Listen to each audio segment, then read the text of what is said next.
Welcome back to Winning at Work. It's season 3, the podcast for the food and beverage and CPG world. I'm Jennifer Lee, Tony's new marketing sidekick and creative guru. I'll attempt to keep him on track as we discover the ideas and strategies behind all these different, better, and special brands. Oh, good luck keeping me on track, but I am really stoked to have you on the team, Jennifer. Your background in marketing and SEO and socials. We are going to have so much fun this year. We're going to be discovering the new brands here in 2023. It's all about functional, good for you, lifestyle brands. Those are trending. Those are the products that are gaining market share and really pulling away from those old legacy brands. We're going to have each and every one of those brands down on the podcast to talk to us, to share their ideas, their inspiration. So you, the entrepreneur, so you, the food and beverage and CPG professional, can take these new ideas in and incorporate them into your business and into your life. Oh my gosh, Tony, I'm seriously so excited. I feel like I learn so much just from listening to older episodes. Well, that's why we're here. And if this is your first time here, I would recommend, go back, take the 5-episode challenge, pick a brand, pick a CEO, an entrepreneur, dive in, listen to what it is that they're teaching us. If you love the content, subscribe. We hope you're along with us for the journey each and every week. By the way, do you have a favorite brand in your market you would love for us to amplify on this national platform? Reach out to us on LinkedIn. And stay tuned for this week's episode. Hey, it's Jennifer. We get it. Everyone hates hiring. Inspired by his guest, Tony created a novel talent acquisition program that attracts the hidden candidate market, the 70% of people that are not actively applying to jobs. Click on the Attract link in the show notes to watch a demo. Welcome to Winning at Work, everybody. Hope your 2023 is off to a rockin' start. I know restaurants are definitely rocking, and I had the pleasure of talking to Alan Moy. He's the owner of Viet Nom Nom, and he really struck me as an individual, as a restaurateur who encompasses a lot of the challenges and the traits that the modern entrepreneur has in food. He's got a fascinating background. I really can't wait to really introduce him to you, to everybody here at Winning at Work. He has got it's an unusual background in the sense that he came out of business. So he had 7 years in the corporate world and finally was able to break away and pursue his lifelong dream of opening a restaurant. He is a third generation restaurateur. And I just love the name Viet Nom Nom. It just is so clever, so catchy. And, he's got what I would say a very big vision for an expansive enterprise for the business. And that's really why I want him here to talk to us, because it's not just food, it's people, it's business, it's strategy. He really incorporates all of this into his delicious brand. So, Alan, thank you so much for taking time out of your busy day to come down and talk to us all. Well, how's it going, Tony? Thank you for having me, first and foremost. I'm excited to be here. Yeah, it's great. And there's, as I said, kind of at the top, to me, you do kind of fit that mold of the entrepreneur who's into food, but is also very connected with, I want to grow, and there's so many different components to running a restaurant, running the operations, dealing with people, and understanding, okay, where are my opportunities? How can I grow? It just seems like there is so much is asked of you guys these days. Yeah, you're naming it right. You're nailing it in the head. I mean, that's it. That's the end of the show, folks. Really you got it. We're all set. Yeah. Look, this is the age-old industry that has always been here, will always be here. It's just a matter of how you get there and how long you can last, right? I look at it as, at the end of the day, this is one hell of a in the trenches type business, right? You talk about business and you talk about everything that everybody tries to achieve in their own venture. It's scale, it's margin. Arguably, we have everything working against us, not in those paths, right? Scale and margin are so wildly difficult in my business. And I think, we've been fortunate. We've been also challenged by many different things, and we are successful and we have failures every day. But really, I mean, you have to really lean into it. You have to be nimble. You have to expect the worst, but strive for the best. I mean, these cliches kind of ring true, 45 times a day concurrently. And, it's not for the weak, for sure. This is an industry that is it's gripping not. You got to love it. You have to be a part of it. You have to be a part of it. No matter yeah, what. That's why I love the industry. There's just so much passion and emotion that goes into it. Well, for many people who are listening and who would love to start a restaurant, or they're fearful of doing it, tell us your why. Well, my why, at the end of the day, food is serving people. I grew up in a household of, good stewards of both business, community, church, family.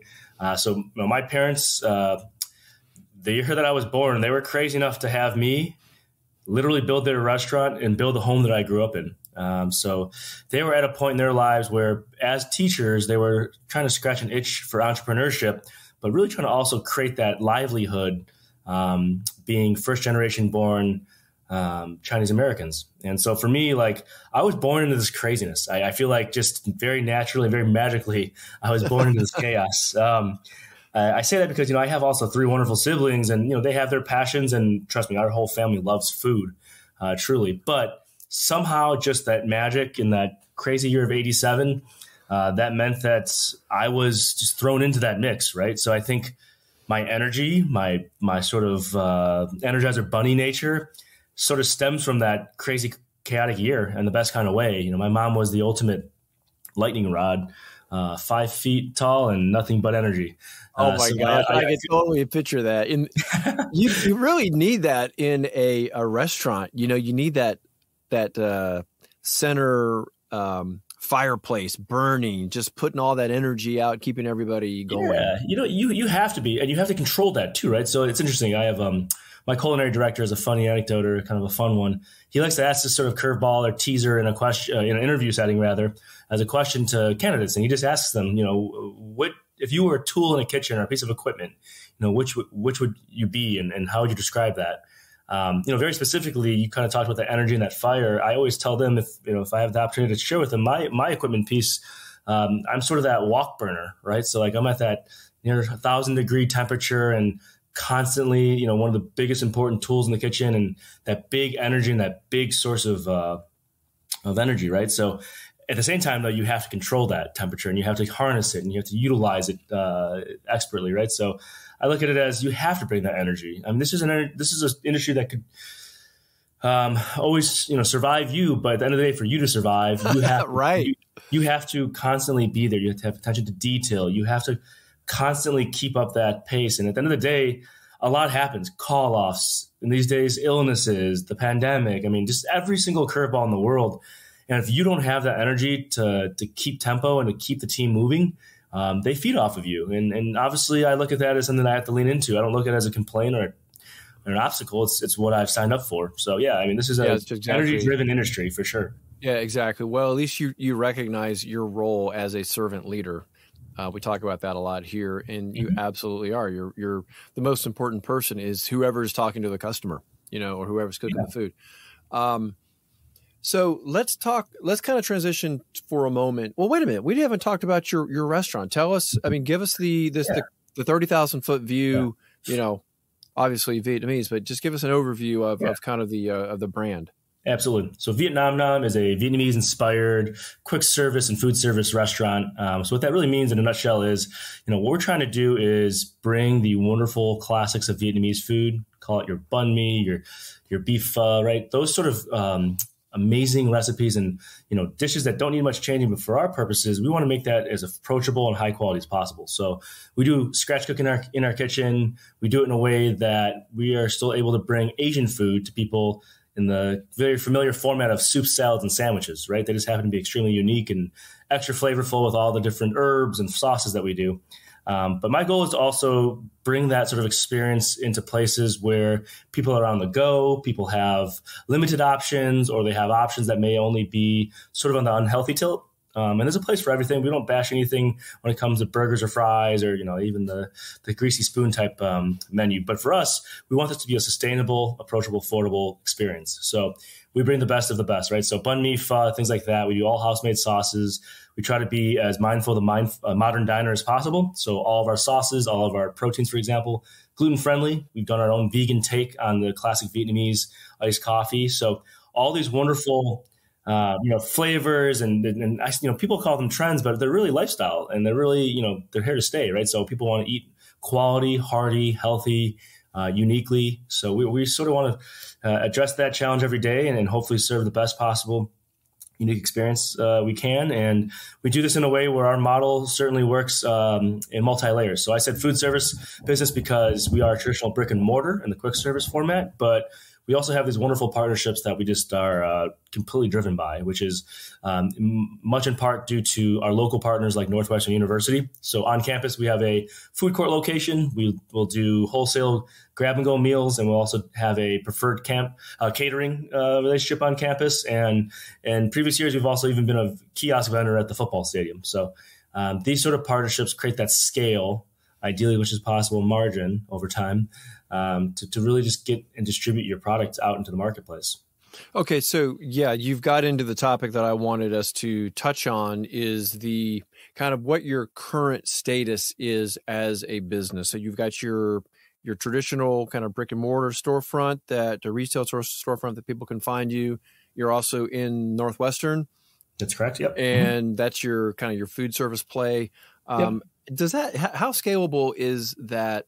So as a default, right? So food is not scalable, right? At the end of the day, yeah, you can scale up your recipes and whatnot, but it's a people business, right? So what we've tried to do is try to create as much volume and inbound and sort of peripheral ongoing business as possible. So based in Evanston, Illinois, we have this wonderful partner in our backyard called Northwestern. It's sort of the blueprint and sort of the proxy for what our long-term goals have always been. So we started the business back in 2015, and we had this neighbor in our backyard. My original business partner was an MBA student there at Kellogg. I'm a local guy from Chicago, so I was very familiar with Evanston and Northwestern as a partner. And we put our heads together to really try to figure out, how do we take all this incredible work that we're doing, right? I mean, every restaurant does incredible work, but how do we take that and actually find a market for it, right? So interestingly enough, as difficult as this market continues to be and this industry continues to be, we have the full support of a world where we have, dozens and dozens of departments that need catering. We have multiple throughputs and locations, different hubs, different food courts, different convenience stores across campus that allow us to put our grab-and-go meals in there. We have a food court location, which seemingly never stops. It's just, there's always students there. There's always going to be a hub there. So what we're trying to achieve is just, being able to distribute that product that we work so hard on, but, ideally utilizing all these ecosystems around us that, help us answer these conundrums that most businesses, including us, have. Juxtaposed to this wonderful Northwestern location we still have a wonderful location in downtown Evanston, but ever since this pandemic broke out 3 years ago, almost to the day, we've essentially lost our entire foot traffic business. We chose a high density business district, much like the way the Loop works in Chicago downtown. But just like that area and many other urban dense centers, people are working from home, or they've created new habits and new rituals in terms of how they eat, where they go. Are they even going to, high That's right. So, this has been a crazy journey, and it's still continuing to unravel, both positively and also challengingly, much of which I can say I can predict in some ways, much of which I have no clue about. But this is sort of the world where our funnel continues to be as guided as possible, investing in the areas that give us the highest volume possible to try to scale, like I said, against, all odds. So it's interesting because you mentioned it almost has the feel of like corporate catering a little bit, just because, you're on campus. Do you think that can translate into the business community at large, or do you find yourself just trying to concentrate and just scale as much as you can inside of Northwestern? So I think there's vision, and then there's like tactical day-to-day, right? And how you get there. And like right now, vision-wise, that's been always the commitment and the strong sense of opportunity. And at the end of the day, like taking a step back, when I worked 7 years in corporate, when I still have my wherewithals about the corporate environment, or just in corporate doesn't necessarily mean, for-profit business itself. It could be the university settings that we talked about, hospitals, things like that, where there's sort of that larger universal feel. And the answer, in short, to your question is yes. I think soup, salads, and sandwiches translates. Healthy foods translates. Unique food translates. Being able to do it in a very consumable, approachable way translates. I mean, how we handle catering and how we have positioned our box meals, how we've had, the ability to have a dietary friendly menu that makes it very simple. I mean, I laugh, but when we do alternatives for our cookies or desserts, and we've identified farm fresh apples as the universal solution to nuts, dairy, gluten. I mean, these are things that we've been really thoughtful about that I think translates anywhere. And I think honestly, any environment or market, if we continue to at least make sure that we're known, right? At the end of the day, we seemingly have an endless opportunity set in Northwestern. Despite how much saturation we have, there continues to be new angles and avenues and departments and areas that we can certainly dive into. So I think absolutely this is sort of the translatable sense of where this can fit. I think how you get there, so much of what we're trying to do is in some cases take a step back and back to basics and really get back to the in the trenches focus to make sure that operations, communications, personnel, SOPs, repeatable type tasks are more than commoditized. And that's the end game. I mean, in terms of where you want to get to as an independent small business restaurant owner, we're very far from it in many aspects. In some cases, we embody so much of that progress that's needed. But, I think it's a crazy combo in calculus that doesn't always translate every day. Despite the progress we have in some areas, every day is not made equal. Everyone needs to be connected in some way because there's way too many moving parts and pieces, and you've got culture and you've got personal issues with everybody. You've kind of come up with kind of your own philosophy, and that's what I wanted just to kind of finish on today, was kind of help just explain your philosophy of how you hold it all together at the same time, and it enables it to grow. Yeah, I mean, that's a huge softball question, but yeah, for sure. So finding common language is that sort of big, hairy, scary end game, right? That you're trying to achieve. Because at the end of the day, what common language really captures is being in sync, right? Being on the same page, literal communication, literal understanding and comprehension of each other, the daily missions, the overall missions, the long-term missions. How do you tactically execute together? How do you convey information when you're not going to be there all the time? I mean, so much of this is always revolve around that theme of finding common language. And, if you think about the restaurant industry and you think about the personnel and the staff and the people involved, this is the lowest barrier to entry, business or industry you can think of, right? Technically, you don't have to have a formal education, both either in culinary or let's say a 4-year university on a more formal level. You don't have to have even English as your first language. You don't have to do it with specifically this much money or not, depending on your circumstances. It's pretty wild. So just with that, I mean, just think about how many permutations can come about. So, I think something that you can easily lose sight of, or I don't want to say take for granted, but just not be aware of at least. Even in my own experience, I mean, yes, when I worked in, when I went from the university and business school to JP Morgan to start my career, eventually went to Groupon and then US Bank. I mean, those are different companies, but if you think about the funnel of the world, you go from Chicagoland kid to University of Michigan, then within Michigan, you go to business school, and then within business school, you go out to Chicago again, and so on and so forth. That funnel, and that sifter, right? Using the kitchen analogy, like that sifter kind of shakes out a lot of the different permutations. And as much as we feel different, I've made my universe very small by going down those paths, right? And the people around you often look like you, sound like you at least, think like you. And so all of a sudden, when you take the lowest barrier to entry industry of the world, food, and arguably it's anybody and everybody, right? So education levels, language, backgrounds, are they in it for a career, or are they in it because they're a 16-year-old looking for their first high school job, right? And yet all those permutations means that I still have to deliver as a business owner safe food, delicious food, consistent food, on time food, right? I mean, you can go on and on. And so common language to figure that out on top of, everybody's pandemic that we're experiencing, the HVAC system going out, flooding happening, inventory going out, either because your team forgot to count or we let it spoil or, distributor doesn't bring it. I can go on and on with all the age-old curveballs of being in food, and it's an operational hazard. So like all this doesn't make sense. It literally doesn't make sense to add all up, right? The calculus is crazy. You're taking people from all walks of life to do food from all angles, and it's just nuts at a high quality level. So common language is so critical. And, we're 8 years into it, actually, I should say. 5 years as 5.5 years as a brick and mortar, almost 8 years as both concept, shared kitchen concept, all the way down to everything in between our brick and mortar. And the last 2 years in particular, I'd say the majority of the pandemic, half of what I do is really just trying to find common language. And common language comes in the form of us creating new tools and SOPs through our Google Enterprise Suite. So like literally Google Sheets, having our daily communication log. It comes in the form of literally even refining the terminology that we use, right? So like what we call containers. There's a phrase in food called sheet to shelf. And we haven't even gotten there yet to fully do it.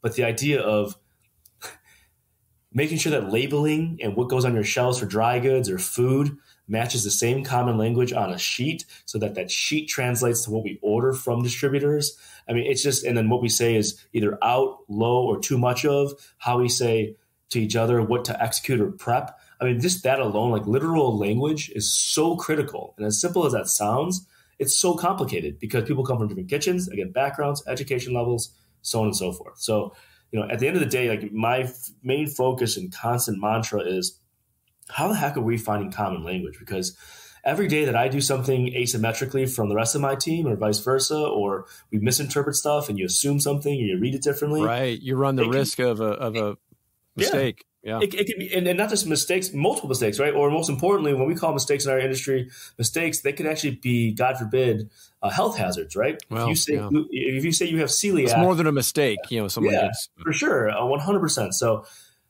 that's one hell of a mouthful, and I know that's something that I can go, passionately into and about. But like that's the rub. That's literally what we have to figure out, and like. So how do you do? It sounds to me like this is it's an ongoing. Right, journey. You never reach the summit. It's like, okay, summit, okay, then plateau, another summit. You got to keep going. So does it start in onboarding? Does it start during the interview process? When does it, I guess, how does it show up? Yeah.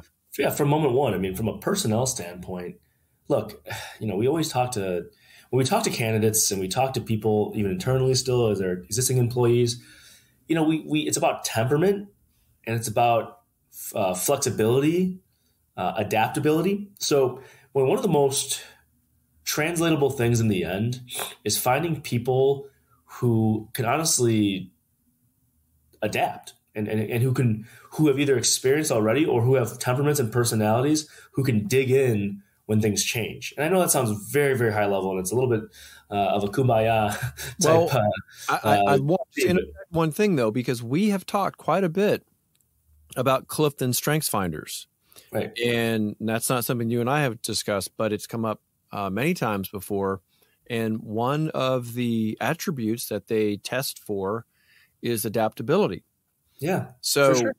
How is it that you uncover that attribute of adaptability? Right. And so mind you, my interviews can be with literally anybody from a 16-year-old kiddo to a 45, and not just by age, but is this to say someone who's got 20 years experience cooking in the kitchen, right? So, ultimately what we're looking to assess at the interview level, candidate level, when we get referrals is, what are they looking for? First of all, it's working backwards.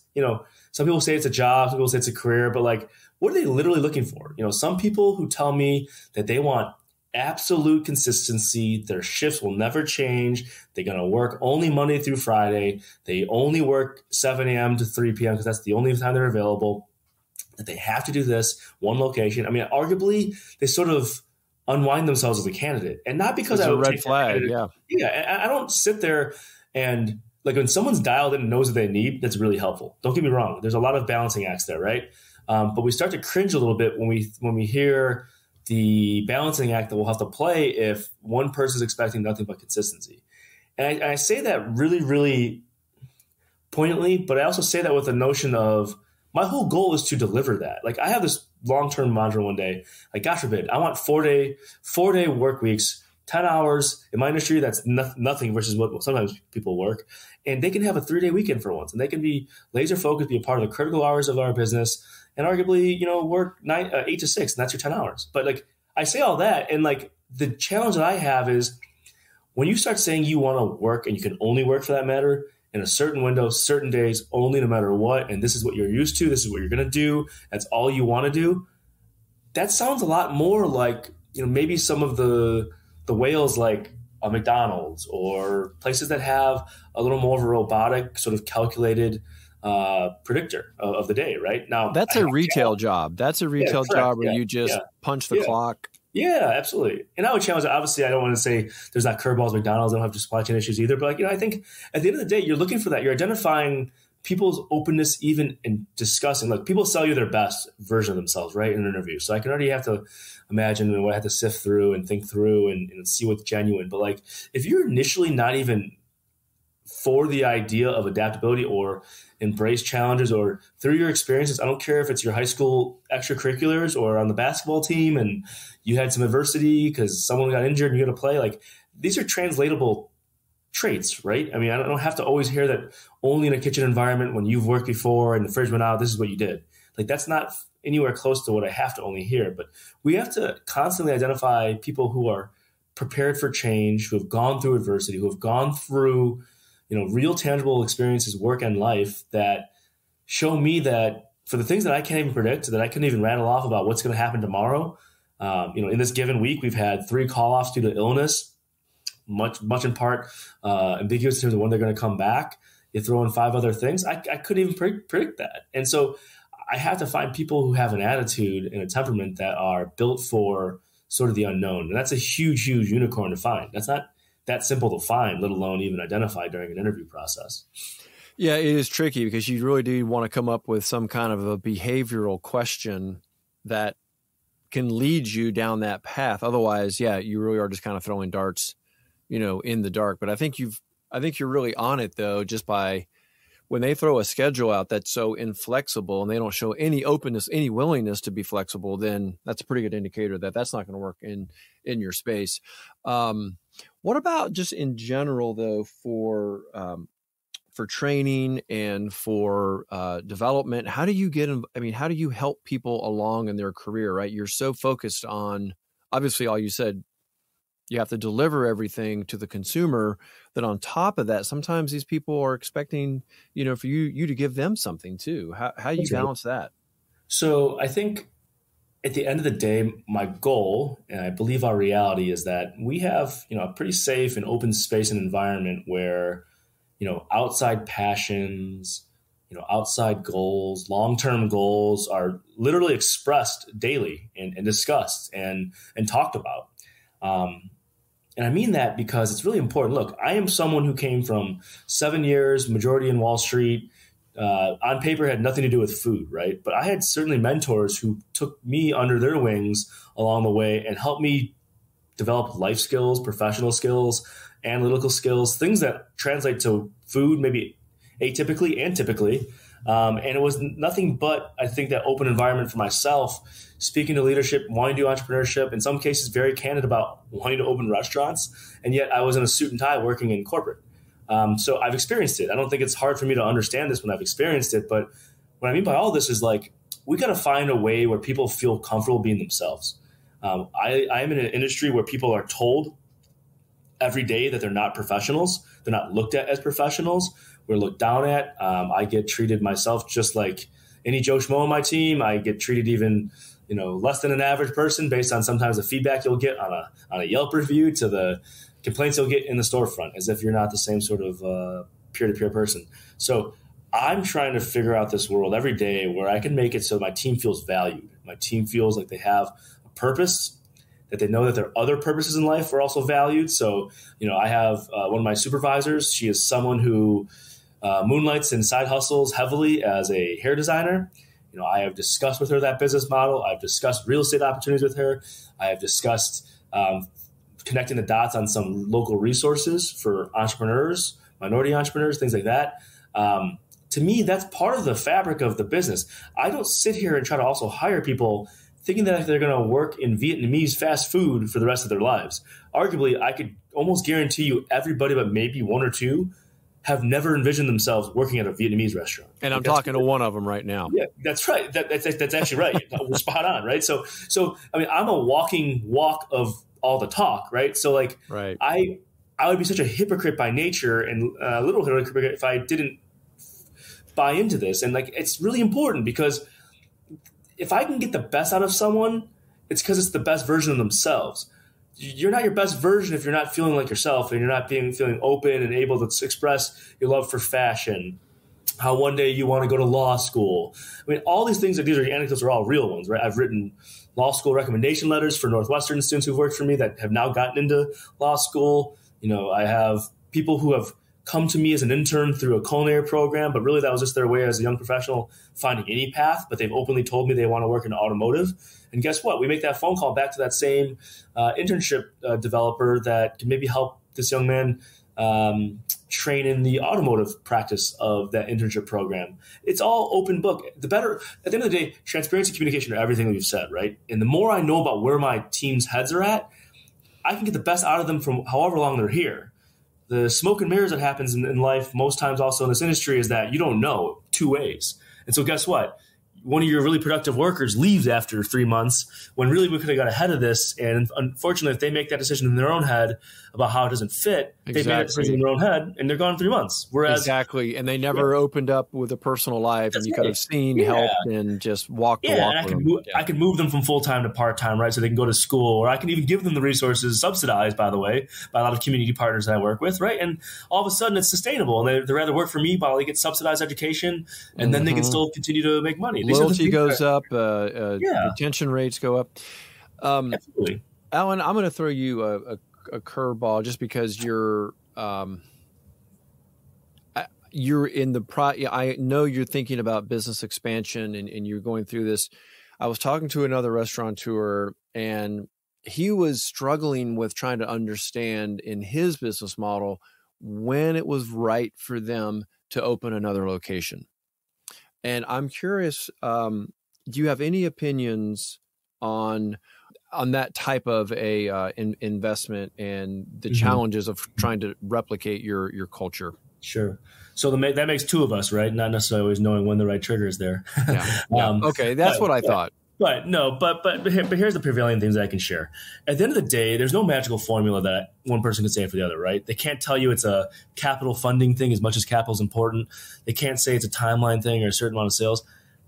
Being an entrepreneur, you are it. So, McDonald's, Chipotle, Domino's, they're going to have certain, walking scores, revenue components, rent controls, things that they can truly mathematically in their own assessments build an algorithm around. And I one day want to be a part of that in my own version, right? But like truly, when it's just you have to determine, your capacity, tenacity, and tolerance for taking on more employees, more challenges, more exposure, more personal guarantees. So those are pretty obvious in the end, but I think that's why I'm really big not to tell other entrepreneurs or myself even that there's a magical formula that you have to do this or that. Good answer.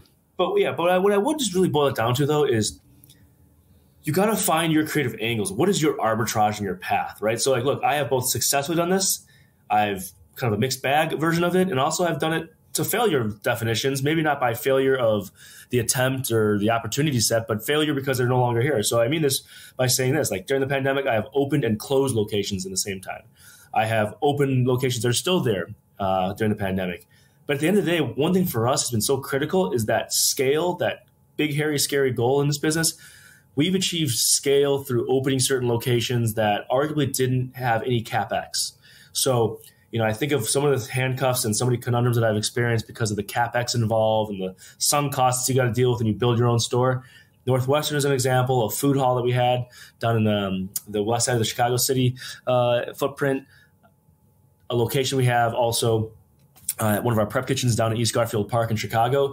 those build outs are fully subsidized in the sense that either the revenue share is different. You don't have to necessarily build your space out, but the commissions are there, or, you pay rent, but you go to a facility that's already built out for you. And so I point that out as my arbitrage in the world of leveraging amazing partners, trying to do it differently, even from the way I did it 7 years ago when I developed my storefront for the first time in construction. You got to find some sort of way where I think just doing all of it the normal way isn't the way to go. You got to figure out some sort of atypical way that, for me, it's like my build out costs are, literally fractions or pennies on the dollar, so that I can get away from that stress and I can focus on the team development, the real estate development, right? So I think you have to eliminate some of those pillars unless you literally have 5, 6, 7 executives that cover all those things and you have a lot of money to make it work.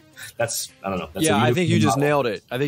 Because if you can eliminate one of those pillars and you've got a partner that's going to help subsidize, or they've got the real estate already, and they just need you to move in, and they're kind of insourcing you in some ways. You've eliminated a lot of that risk. You got to define your barriers to entry, and you got to eliminate some of those monumental ones. For us, it's CapEx, especially after we've gone through a lot of really funding, a lot of personal money, a lot of bootstrapping money. Right. There's only so much. That well has not gone dry, I wouldn't say always, but I think it's gotten close to dry. And that's a reality we have to appreciate. Specifically in my context, of course, I think in everybody's context, though. Alan, we could probably just talk for a whole hour. I mean, this is such a big topic. I really appreciate you coming down to Winning at Work. I really just wanted to kind of pick your brain a little bit about how you think about growth, how you think about expansion, and keeping everyone together. I love the brand. I love the name of what you're doing. And man, I'm in a food vacuum up here in Western North Carolina. Just listening to you describe your menu and the pho, I was just like, oh, I so want that.